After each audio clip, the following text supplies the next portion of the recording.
long ago, in the sacred lands of India, beneath a sky strewn with 1,000 stars, a young Brahmacari named Arjun wandered through the quiet forest. The scent of damp earth and the subtle fragrance of blooming jasmine filled the air. Moonlight danced upon the leaves, creating shifting patterns that seemed alive, as though the forest, Arjun's steps were slow and deliberate. Each footfall pressed gently into the soft soil, leaving behind fleeting impressions that would soon vanish. The forest around him was alive with sound, leaves rustling in the breeze, the distant murmur of a river, the soft calls of night birds. But despite the activity, there was a profound silence, a silence that seemed to speak directly to years had passed since Arjun had first entered the Gurukul. He remembered that day vividly, the fear that had twisted his stomach, the awe that had made his heart race. Since then, he had learned the sacred rituals, memorized long verses of ancient scriptures, and served his guru with devotion, performing each task with meticulous care. Yet, despite the teachings and the discipline, a question had taken root deep within him, a question that burned brighter than any flame, flickering through his mind day and night. What happens after death? Where does the soul go? Do we simply as he walked? Arjun reflected on the days spent in the Gurukul. He remembered sitting in meditation, while the rising sun cast long shadows across the courtyard. He remembered the sound of the temple bells and the chanting of mantras, the soft whispers of fellow students as they struggled with their own questions. But none of these memories had satisfied the question that haunted him. It was as though the answers floated just beyond reach, shimmering like the one day. As he traced the patterns of light filtering through the banyan trees, he paused to watch a beam of sunlight hit a fallen leaf, illuminating the tiny veins that ran like rivers across its surface. Every leaf, every shadow, seemed to whisper the secrets of the universe, secrets that only the heart could hear. The wind carried the scent of wet soil, of moss, of flowers, and with each inhalation, Arjun felt a subtle stirring within his chest, a sense that the forest itself was trying to guide him to In that sacred silence, he felt the call of his guru, Vishwanath, the keeper of wisdom. The thought of his guru brought a wave of warmth and calm to his mind. Vishwanath was not just a teacher of rituals or scriptures, he was a guide to the unseen, a custodian of truths that could not be spoken but only realized. And so Arjun knew it was time to approach him, to seek guidance, not for the sake of knowledge alone, but for the sake of awakening. That evening, as the sun dipped behind the distant mountains, painting the sky in shades of gold and crimson, Arjun approached the guru. Vishwanath sat beneath the great banyan tree, at the edge of the river, his presence as still and vast as the sky itself. The gentle ripple of the water, the soft murmur of crickets, and the distant call of an owl created a symphony of quietude around them. Arjun's heart pounded in his chest, yet his voice was gentle, almost a whisper, as he spoke. Gurudev, what happens to us after death? Is there a path for the soul, or do we simply disappear? The guru opened his eyes slowly, revealing depths of serenity that seemed to stretch beyond the forest, beyond the mountains, beyond the very night sky. A gentle smile touched his lips. Arjun, he said, his voice calm and steady. There are two paths. One is the path of light, the way of awakened souls, those who live in awareness. The other is the path of smoke, for those who live only on the surface of life, chasing desires and illusions, bound by attachment and fear. Arjun listened, breath held, as the forest itself seemed to quiet, as if every creature leaned in to hear the Guru's words. The path of light is not chosen at the moment of death. The Guru continued. It is chosen now, in every thought you think, every word you speak, every action you take. Awareness, truth, and sincerity shape the soul's journey, every day, every moment. A warmth rose within Arjun's chest. The question that had haunted him for years now transformed into clarity. For the first time, he understood that life itself, breathing, observing, being present, was the path. The soul does not flee the world, it awakens within it. The Guru placed a hand on Arjun's shoulder. You were not born to run from life, Arjun. You were born to awaken within it. Love fully. Live consciously. Cherish the sweetness of existence. The world is not your cage. It is your teacher. And so, under the starry sky, by the sacred fire, Arjun sat quietly. He did not chant. He did not think.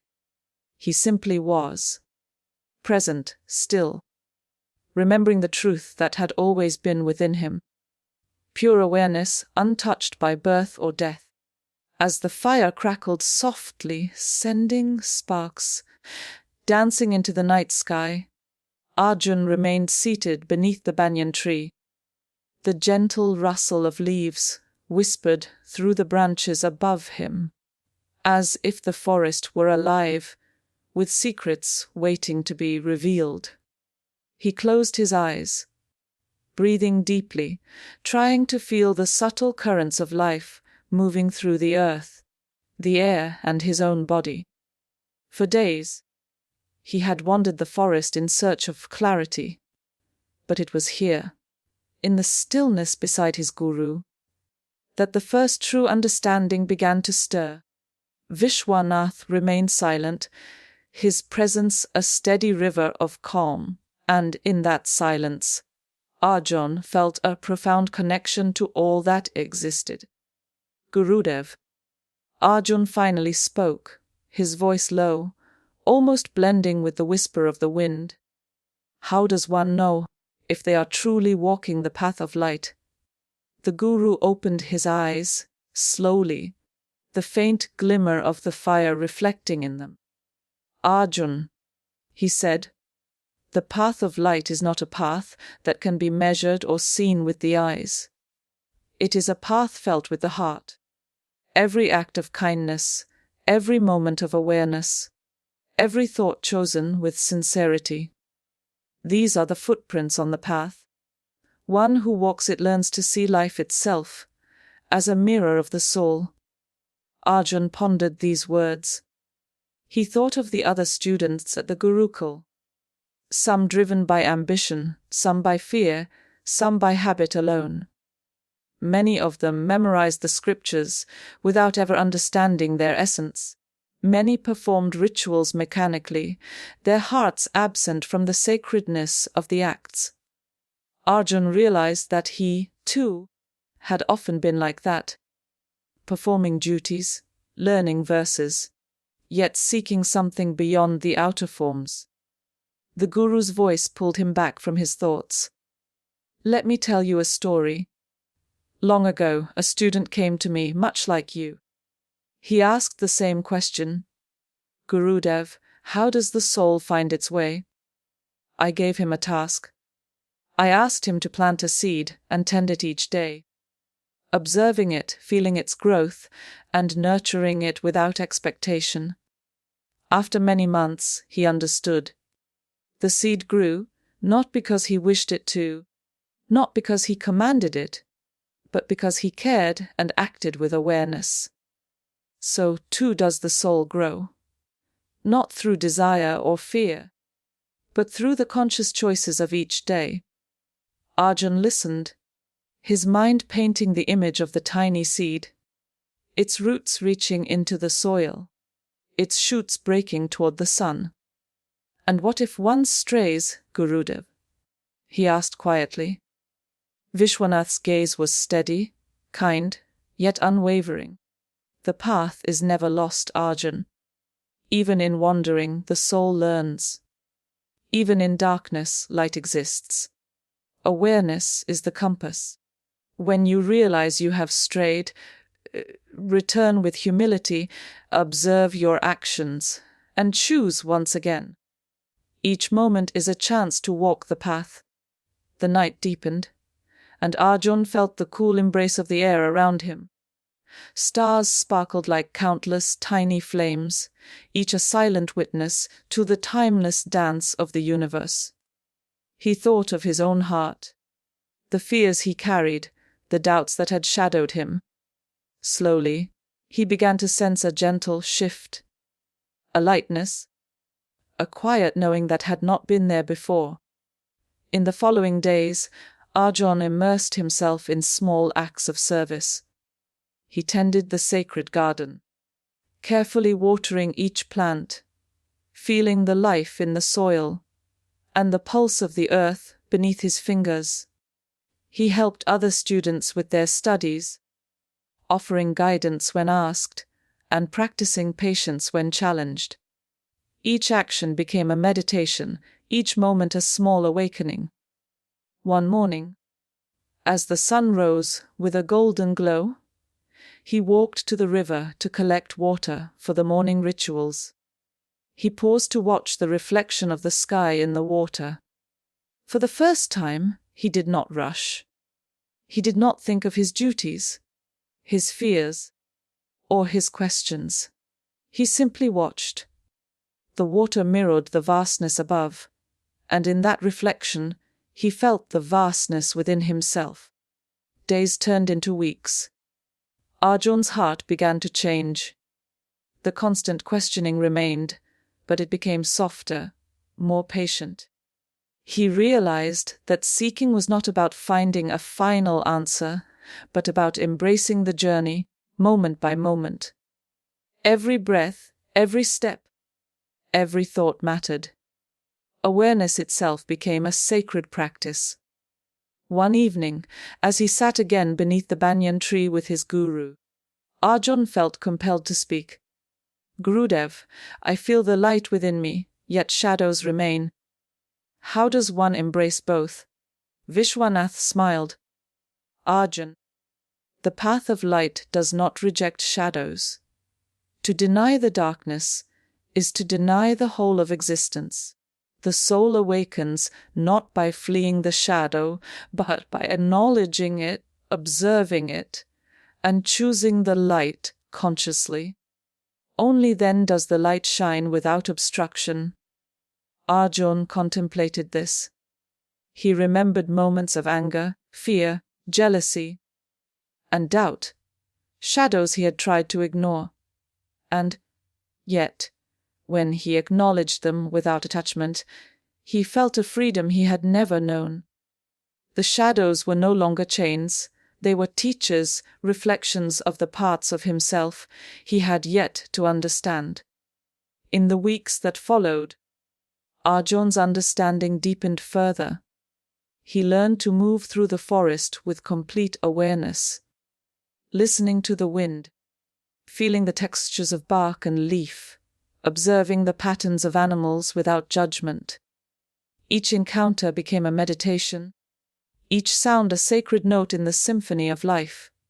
He also began to guide younger students, not with authority or instruction, but through example. He showed them patience, presence, and the quiet joy of attentive observation. Many noticed a change in him, a calm radiance, a grounded clarity. They asked him, "How do you remain so steady, even in uncertainty?"